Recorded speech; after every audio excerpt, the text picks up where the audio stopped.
Όταν λέμε ρινοπλαστική, εννοούμε την επέμβαση η οποία έχει σαν στόχο να αποκαταστήσει τόσο τη λειτουργία όσο και την εμφάνιση της μύτης. Ο άνθρωπος είναι ένα όν το οποίο είναι πλασμένο για να αναπνέει από τη μύτη.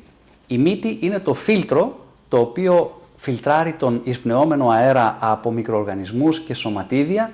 Είναι ένα όργανο το οποίο μπορεί να ρυθμίσει τη θερμοκρασία του εισπνεόμενου αέρα. Για παράδειγμα, το χειμώνα που ο αέρας είναι πάρα πολύ κρύος, η μύτη μπορεί να ζεστάνει τον αέρα αυτό ώστε να μην παγώσει τις κατώτερες αναπνευστικές μας οδούς. Αλλά και το καλοκαίρι που ο αέρας είναι πολύ θερμός μπορεί επίσης να τον ψήξει.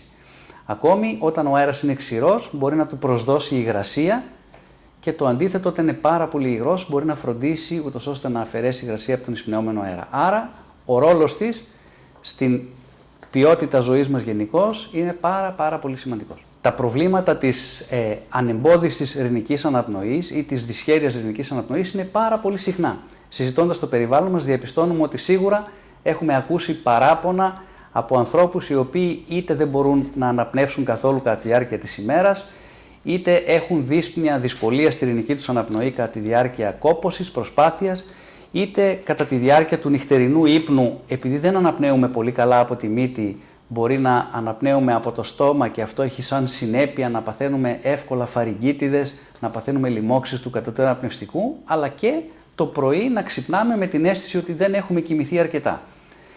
Όποιοι από τους λόγους αυτούς και αν συντρέχουν, σαφώς υποβαθμίζουν την ποιότητα της ζωής μας και τότε είναι που αρχίζουμε και σκεπτόμαστε να ζητήσουμε τη συμβουλή ενός ειδικού. Τα λειτουργικά προβλήματα της μύτης έχουν οπωσδήποτε πολλές διαβαθμίσεις. Από ανθρώπους οι οποίοι περιστασιακά δεν αναπνέουν καλά από τη μύτη, σε άλλες κατηγορίες ασθενών οι οποίοι νιώθουν ένα μόνιμο μπούκωμα το οποίο μπορεί να τους οδηγεί και σε άλλες σοβαρότερες καταστάσεις όπως είναι οι ιγμωρίτιδες, οι ποιώδεις ρινίτιδες, οι εκρητικές οτίτιδες, αλλά και στην πολύ πιο έντονη, πιο τραγική θα λέγαμε σχεδόν μορφή του συνδρόμου της άπνοιας στον ύπνο, ένα σύνδρομο το οποίο συνδέεται με αυξημένη νοσηρότητα αλλά και θνητότητα. Η επέμβαση του διαφράγματος είναι μια επέμβαση η οποία δυστυχώς κουβαλάει μια κακή φήμη από το παρελθόν.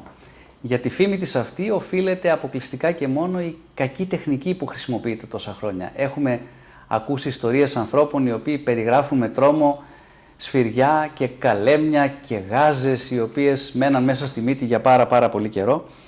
Σήμερα η επέμβαση του διαφράγματος με τη συνδρομή και των σύγχρονων ενδοσκοπικών μεθόδων έχει γίνει μια πάρα πολύ απλή, μια πάρα πολύ όμορφη και προβλέψιμη επέμβαση, μια επέμβαση η οποία δεν ταλαιπωρεί τον ασθενή μας και έτσι έχει αντιστραφεί το κλίμα, ενώ παλιότερα χειρουργείται ο ένας ασθενής και βλέποντας τον άλλοι 10 που σκεφτόντουσαν την επέμβαση του διαφράγματος, η ιδέα αυτή έφευγε μια και καλή από το μυαλό του. Σήμερα χειρουργείται ένας στο περιβάλλον μας και αυτός ο ένας αποτελεί υπόδειγμα, πρότυπο, παρακίνηση για άλλους οι οποίοι λένε ότι αν ήξερα ότι είναι τόσο απλή επέμβαση και τόσο εύκολη, τόσο αποδοτική, θα το είχα κάνει νωρίτερα.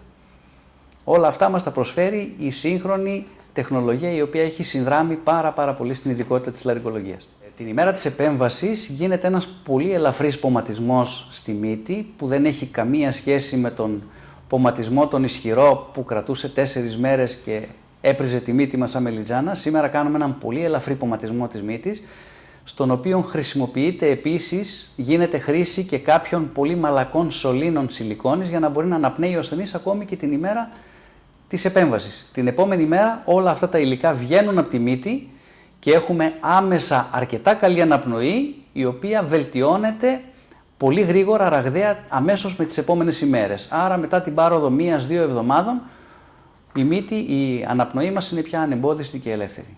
Υπάρχουν και άλλες επεμβάσεις οι οποίες γίνονται συνήθως παράλληλα με την επέμβαση του ευθιασμού του ρηνικού διαφράγματος, γιατί για αυτό το πράγμα μιλούσαμε μέχρι τώρα. Φροντίζοντας λοιπόν να ευθιάσουμε το διάφραγμα, το ρηνικό διάφραγμα, το οποίο σε πολλούς ανθρώπους είναι στραβό, ταυτόχρονα κάνουμε κάτι και για τον όγκο των κάτω ρηνικών κογχών που κλέβουν χώρο από τον διαθέσιμο για την αναπνοή χώρο μέσα στη μύτη μας, ενώ παράλληλα μπορούμε στην ίδια επέμβαση από πλευράς λειτουργικότητας να αφαιρέσουμε αν υπάρχουν ρηνικούς πολύποδες, να αντιμετωπίσουμε προβλήματα χρόνιας ιγμωρίτιδας, να αντιμετωπίσουμε προβλήματα αγκιοκινητικής ρινίτιδας και ένα σωρό άλλες καταστάσεις που ενδεχομένως μας βασανίζουν. Έχουμε συνηθίσει να ακούμε τον όρο πολύποδα σαν κάτι τρομακτικό. Φυσικά έχουμε στο νου μας τους πολύποδες της μήτρας, τους πολύποδες του παχαίου εντέρου που πολύ συχνά μπορεί να υποκρύπτουν κακοήθεια. Ευτυχώς για μας, οι πολύποδες της μύτης είναι στη συντριπτική τους πλειοψηφία καλοήθεις. Είναι καλοήθεις σχηματισμοί οι οποίοι απλά λόγω του μεγέθους τους κλείνουν τη δίωδο του αέρα. Άρα λοιπόν αφαιρούνται, σίγουρα τους στέλνουμε πάντοτε για ιστολογική, αλλά αυτοί οι πολύποδες στη συντριπτική τους πλειοψηφία, όπως προανέφερα, είναι πάντοτε καλοήθεις. Ακριβώς ο όρος ποιότητα ζωής είναι αυτός ο οποίος καθορίζει την επιθυμία του ανθρώπου και την απόφασή του, την εύκολη λήψη απόφασης για να οδηγηθεί σε αυτήν την επέμβαση. Η δύσκολη ειρηνική αναπνοή υποβαθμίζει σοβαρά την ποιότητα της ζωής μας. Δεν μπορούμε εύκολα να αθληθούμε, κάνουμε συχνές λοιμώξεις του αναπνευστικού, κοιμόμαστε παρότι μπορεί να έχουμε κοιμηθεί αρκετά, 7 ή 8 ώρες σε ένα νυχτερινό ύπνο, ξυπνάμε με την αίσθηση ότι δεν έχουμε κοιμηθεί αρκετά, μπορεί να έχουμε πρωινή υπνηλία στη δουλειά μας ή ακόμη χειρότερα κατά την οδήγηση ή όταν καθόμαστε να δούμε τηλεόραση να νιώθουμε υπνηλία. Όλα αυτά τα πράγματα υποδηλώνουν κακή ποιότητα ζωής και σε αυτό στοχεύει στη βελτίωση της ποιότητας της ζωής μια τέτοια επέμβαση. Οι επεμβάσεις αποκατάστασης είναι επεμβάσεις οι οποίες παλιότερα ήταν αρκετά δύσκολες, αλλά σήμερα που η ιατρική έχει την τάση να γίνεται όλο και πιο αποτελεσματική, όλο και πιο ανώδυνη, θεωρούνται επεμβάσεις ρουτίνας, θεωρούνται επεμβάσεις οι οποίες δεν κρύβουν κινδύνους για την υγεία του ασθενούς και έχουν πλέον μπει στην καθημερινή μας πράξη. Οι επεμβάσεις λειτουργικής και αισθητικής ρινοπλαστικής απευθύνονται σχεδόν σε όλες τις ηλικίες πλέον. Ασφαλώς από τον κανόνα αυτό εξαιρείται η παιδική ηλικία, στην οποία σπάνια αποφασίζουμε να παρέμβουμε, εκτός εάν το παιδί έχει υποστεί έναν τραυματισμό, αν το πρόσωπο συμμετείχε σε ένα σοβαρό ατύχημα, τροχαίο ή μη τροχαίο, οπότε μπορούμε να επιλέξουμε να επέμβουμε και νωρίτερα.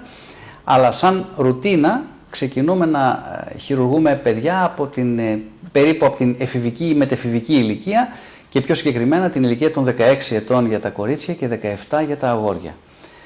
Ανώτατο όριο για την επιλογή μας του αν θα χειρουργήσουμε τον ασθενή μας ή όχι δεν υπάρχει από τη στιγμή που έχουμε να κάνουμε με έναν ασθενή ο οποίος δεν αντιμετωπίζει πολύ σοβαρά προβλήματα υγείας.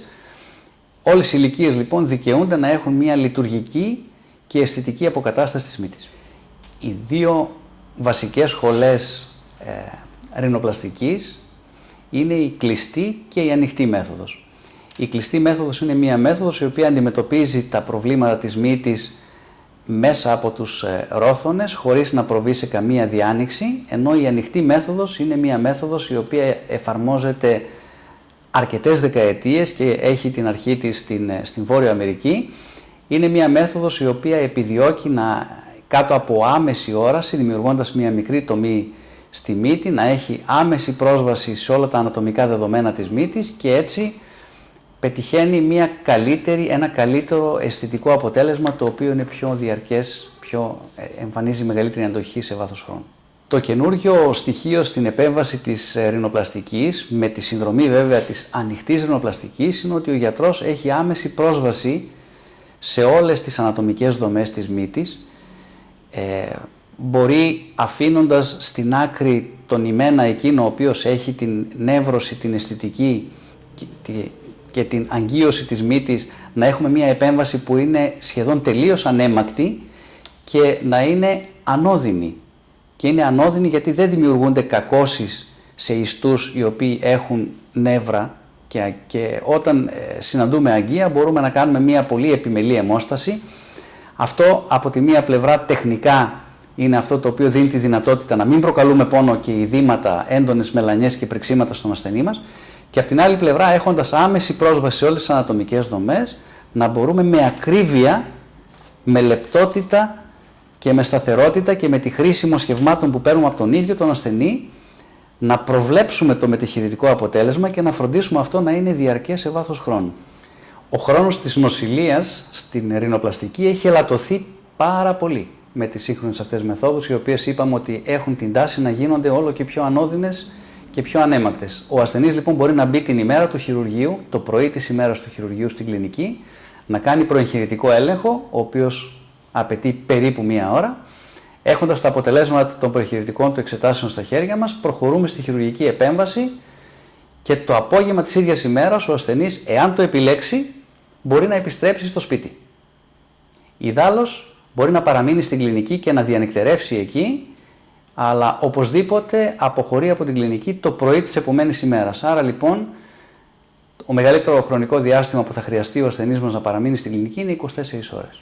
Η ανοιχτή ρινοπλαστική είναι η μέθοδος που χρησιμοποιούμε για τα δύσκολα περιστατικά. Είναι η μέθοδος η οποία χρησιμοποιείται σε περιπτώσεις επανεπεμβάσεων, σε περιπτώσεις που προηγήθηκε δηλαδή μία μη ικανοποιητική επέμβαση και καλείται να δώσει λύσεις στα σύνθετα προβλήματα που έχουν δημιουργηθεί στη μύτη.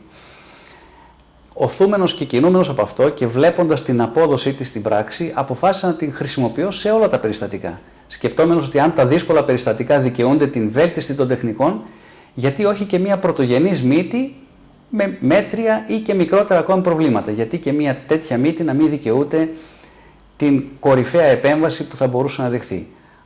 Έτσι λοιπόν ξεκίνησα να χρησιμοποιώ παράλληλα την ανοιχτή με την κλειστή ρινοπλαστική, η οποία ανοιχτή ρινοπλαστική στα χέρια μου έχει δώσει πάρα πολύ καλά αποτελέσματα. Άρα λοιπόν τα τελευταία χρόνια έχω αποφασίσει να χρησιμοποιώ αποκλειστικά και μόνο την ανοιχτή ρινοπλαστική, βλέποντας τα αποτελέσματα της δουλειάς μου και βλέποντας πόσο όμορφα εξελίσσονται οι μύτες αυτές με την πάροδο του χρόνου. Η μύτη βρίσκεται στο κέντρο του προσώπου μας και όντας στη θέση αυτή αντλεί το μέγιστο της προσοχής του συνομιλητή μας. Το βλέμμα μας λογικά και θα ήταν επιθυμητό να πέφτει πάντοτε στα μάτια του συνομιλητή και όχι στη μύτη, αλλά είναι η τάση του ανθρώπου τέτοια να εστιάζει πάνω στη δυσμορφία. Αν λοιπόν η δυσμορφία αυτή αφορά ένα ανατομικό στοιχείο το οποίο είναι στο κέντρο του προσώπου μας, τότε το βλέμμα του συνομιλητή εστιάζεται ακριβώς πάνω σε αυτή την ατέλεια και αυτό σε ανθρώπους οι οποίοι νιώθουν πολύ βαριά αυτή την ας πούμε δυσμορφία ή αυτή την έλλειψη αρτιότητας, μπορεί να δημιουργήσει όντως προβλήματα, τα οποία προβλήματα μπορούν κάποιες φορές να μεγεθυνθούν. Ναι, οπωσδήποτε, όπως και σε όλα τα χειρουργεία της μύτης προτείνουμε, καλό είναι ο ασθενής μας να διακόψει το κάπνισμα τουλάχιστον 10 μέρες πρώτου χειρουργείου, για να απελευθερώσει έτσι το αναπνευστικό του δένδρο από τις υπερβολικές εκκρίσεις που ούτως ή άλλως έχουν οι καπνιστές. Από την άλλη πλευρά, ασθενείς οι οποίοι λαμβάνουν αντιπικτική αγωγή ή αντισυλληπτικά φάρμακα θα πρέπει να έρθουν σε συνεννόηση με τον γιατρό τους, να προσαρμόσουν λιγάκι την λήψη των φαρμάκων αυτών, ούτως ώστε να μην έχουμε προβλήματα πυκτικότητας του αίματος κατά τη διάρκεια της επέμβασης. Μία επέμβαση ανοιχτής ρινοπλαστικής διαρκεί περίπου 2 με 2,5 ώρες. Η τάση στην εποχή μας είναι να δημιουργήσουμε μία μύτη η οποία θα είναι απόλυτα αρμονική, απόλυτα ταιριαστή με τα υπόλοιπα χαρακτηριστικά του προσώπου και μία μύτη η οποία δεν θα φέρει επάνω της, δεν θα κουβαλάει καθόλου χειρουργικά στίγματα. Η παλιότερη τάση του να κάνουμε πολύ μικρές μύτες και σηκωμένες αυτές που κακώς βέβαια τις λένε γαλλικές μύτες, γιατί οι Γάλλοι δεν έχουν μικρές μύτες, δεν ισχύει πλέον. Θέλουμε μύτες οι οποίες θα έχουν όμορφο, ισχυρό προφίλ, μύτες οι οποίες δεν θα έχουν επάνω τους χειρουργικά στίγματα. Και θα ήθελα τελειώντας να πω πάνω σε αυτό ότι η ιδανική μύτη είναι η μύτη η οποία ταιριάζει και αναδεικνύει τα υπόλοιπα χαρακτηριστικά του προσώπου μας. Θα πρέπει να προηγηθεί μια εκτενής συζήτηση του ασθενούς με τον γιατρό, ούτως ώστε ο καθένας να τοποθετηθεί πάνω στο θέμα της επέμβασης με σαφήνεια και λεπτομέρεια. Ο γιατρός με την πλευρά του θα πρέπει να προτείνει στον ασθενή ποια πορεία θα ακολουθήσει και να φροντίσει αυτό να γίνει απολύτως κατανοητό από τον ασθενή. Ο ίδιος ο ασθενής από την πλευρά του θα πρέπει να έχει ρεαλιστικές προσδοκίες. Για τον σκοπό λοιπόν αυτό θα πρέπει να γίνει μια εκτενή συζήτηση και να καταλήξουν και τα δύο μέρη με σαφήνεια στο τι ακριβώς θα γίνει. Δεν αυτοσχεδιάζουμε λοιπόν σε αυτό το χειρουργείο, αλλά η απόφαση του πώς θα δείχνει η μύτη μας μετά από μια τέτοια επέμβαση έχει πλήρως συμφωνηθεί, έχει πλήρως προσυνεννοηθεί και προς την κατεύθυνση αυτή βοηθά και πάλι η σύγχρονη τεχνολογία που μας επιτρέπει παίρνοντας μια φωτογραφία, μια σειρά φωτογραφιών σε διάφορες πόζες του ασθενούς μας προεγχειρητικά, μπορούμε από την πρώτη επίσκεψη κιόλας να τις κατεβάσουμε στον ηλεκτρονικό υπολογιστή και μέσα σε λίγα λεπτά να δουλέψουμε πάνω στη φωτογραφία και να δείξουμε στον ασθενή μας τι προτείνουμε, να τοποθετηθεί και αυτός πάνω στην άποψη αυτή και έτσι να υπάρξει ομοψυχία. Η ψυχολογία των ανθρώπων μετά από μια τέτοια επέμβαση σε πολλές περιπτώσεις αλλάζει τόσο πολύ προς το καλύτερο, που όταν ασχολείσαι με μια τέτοια επέμβαση, μια τόσο όμορφη επέμβαση, γίνεσαι συχνά μάρτυρας συγκινητικών στιγμών της έκφρασης, της ευγνωμοσύνης, της αγάπης των ανθρώπων, οι οποίοι νιώθουν πραγματικά ότι η ζωή τους έχει αλλάξει προς το καλύτερο. Ας μην ξεχνάμε ότι είμαστε μια κοινωνία η οποία έχει προσδώσει πάρα πολύ υψηλό βαθμό αποδοχής στην ομορφιά σε όλες τις εκφράσεις. Και έτσι το να νιώθει κανείς, το να είναι κανείς καλύτερος, πιο όμορφος, πιο εμφανίσιμος, δημιουργεί έναν υψηλότερο βαθμό αποδοχής στην κοινωνία μας και μπορεί να δίνει ακόμη και καλύτερες επαγγελματικές δυνατότητες σε κάποιον άνθρωπο, που στην σημερινή εποχή είναι και αυτό πάρα πολύ σημαντικό. Η επέμβαση της λειτουργικής και αισθητικής ρινοπλαστικής έχει γίνει μια πολύ προσιτή επέμβαση. Είναι μια επέμβαση η οποία άλλοτε φάνταζε ως ταμπού, αλλά σήμερα έχει καθίσει, έχει έρθει για να εδραιωθεί για τα καλά στη χειρουργική μας καθημερινότητα. Η ρινοπλαστική δεν είναι πια πολυτέλεια, είναι μια επέμβαση η οποία μάλλον ως ανάγκη θα είχε χαρακτηριστεί, γιατί είναι ωραίο και θεμιτό να έχεις μια μύτη η οποία λειτουργεί σωστά, αλλά αν δεν σου αρέσει και ως προς την εμφάνισή της, σήμερα υπάρχει δυνατότητα σε μία και μοναδική επέμβαση να βελτιώσει κανείς ταυτόχρονα αυτά τα δύο πράγματα. Άρα δεν θα τη χαρακτήριζε κανείς ως πολυτέλεια, αλλά μάλλον ως ανάγκη. Η επέμβαση της ρινοπλαστικής τα τελευταία χρόνια έχει γίνει εξαιρετικά προσιτή, οι τιμές είναι πολύ λογικές και έτσι όλο και περισσότεροι άνθρωποι αποφασίζουν να προχωρήσουν στην επέμβαση αυτή. Απευθύνεται σε μία πολύ μεγάλη γκάμα ανθρώπων, απευθύνεται στον καθημερινό άνθρωπο, ο οποίος θέλοντας να βελτιώσει την λειτουργικότητα της μύτης του, θέλει ταυτόχρονα να εξαλείψει οτιδήποτε μπορεί να τον ενοχλούσε όλα αυτά τα χρόνια, οτιδήποτε μπορεί να κουβαλούσε σαν μια στενάχωρη σκέψη βλέποντας τον εαυτό του στον καθρέφτη. Δεν έχει περιορισμό ηλικίας, μπορεί να γίνει από την μετεφηβική ηλικία, από την πρώτη νεανική ηλικία, μέχρι και την τρίτη ηλικία, στην γυράσκουσα μύτη, η οποία πολλές φορές λόγω της βαρύτητας, όταν αρχίζει και πέφτει, δημιουργεί όχι μόνο αισθητικά αλλά και σοβαρά λειτουργικά προβλήματα. Η ανοιχτή ρινοπλαστική είναι μια επέμβαση η οποία δεν είναι επώδυνη και ο λόγος που η επέμβαση αυτή δεν είναι επώδυνη είναι το ότι ανοίγοντας τη μύτη έχουμε τη δυνατότητα να αφήσουμε στο πλάι, μακριά από το χειρουργικό μας πεδίο, τον ημένα αυτό που ντύνει τον χόνδρο και το κόκαλο, δηλαδή το περιχόνδριο και το περιόστεο, το οποίο κουβαλάει επάνω του τα αισθητικά νεύρα. Άρα όταν δεν προκαλείς κακώσεις στους ιστούς αυτούς, τότε δουλεύεις πάνω σε γυμνό χόνδρο και σε οστούν, σε κόκαλο, και αυτές οι ανατομικές δομές δεν πονάνε. Άρα οι ασθενείς μας δεν διαμαρτύρονται καθόλου για πόνο. Ο ασθενής φεύγει την επομένη μέρα του χειρουργείου έχοντας στη μύτη του έναν πολύ λεπτό νάρθηκα, όχι ένα μεγάλο γύψο όπως παλαιότερα συνηθιζόταν, αλλά έναν πολύ μικρό νάρθηκα ο οποίος καλύπτει μόνο τη ράχη της ρινός και κάποια λεπτά ράματα με τα οποία έχουμε ράψει την τομή μέσα από την οποία κάναμε την ανοιχτή ρινοπλαστική μας. Τόσο τα ράματα όσο και ο νάρθηκας αφαιρούνται την 7η μετεγχειρητική μέρα. Η μέρα κατά την οποία το μεγαλύτερο μέρος του όποιου ειδήματος υπάρχει έχει υποχωρήσει πλήρως. Θα έλεγα λοιπόν ότι από την 7η μέρα και μετά οι περισσότεροι άνθρωποι βιάζονται να κυκλοφορήσουν είτε στον χώρο της εργασίας είτε στον κοινωνικό τους περίγυρο για να δείξουν την καινούργια μύτη. Η αποκατάσταση λοιπόν είναι πάρα πολύ γρήγορη. Όσον αφορά τις δραστηριότητες επαγγελματικές μας, πολλοί άνθρωποι επιλέγουν να επιστρέψουν στην εργασία τους ακόμη και την 3η ή 4η μέρα έχοντας τον νάρθηκα.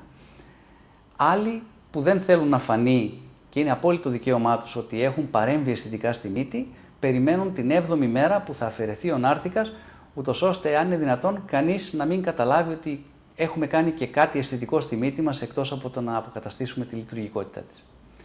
Θα ήθελα όμως εδώ να πω ότι οι άνθρωποι οι οποίοι κάνουν βαριά χειρονακτική εργασία, άνθρωποι οι οποίοι δουλεύουν σε επαγγέλματα όπου χρειάζεται να σηκώσουν πολύ βάρος, είναι απαραίτητο να απέχουν από τη δουλειά τους για διάστημα περίπου 3 εβδομάδων.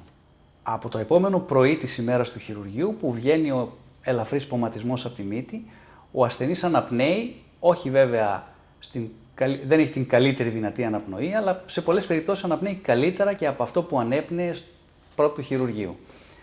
Τις επόμενες ημέρες φροντίζει ο ίδιος ο ασθενής τη μύτη του, κάνοντας ρινοπλήσεις και βάζοντας αλυφές μέσα στη μύτη και σιγά σιγά φτάνουμε στην 7η μετεγχειρητική μέρα όπου αφαιρείται ο νάρθηκας και πλέον η αναπνοή είναι σχεδόν όχι ιδανική αλλά είναι σε έναν πολύ καλό βαθμό.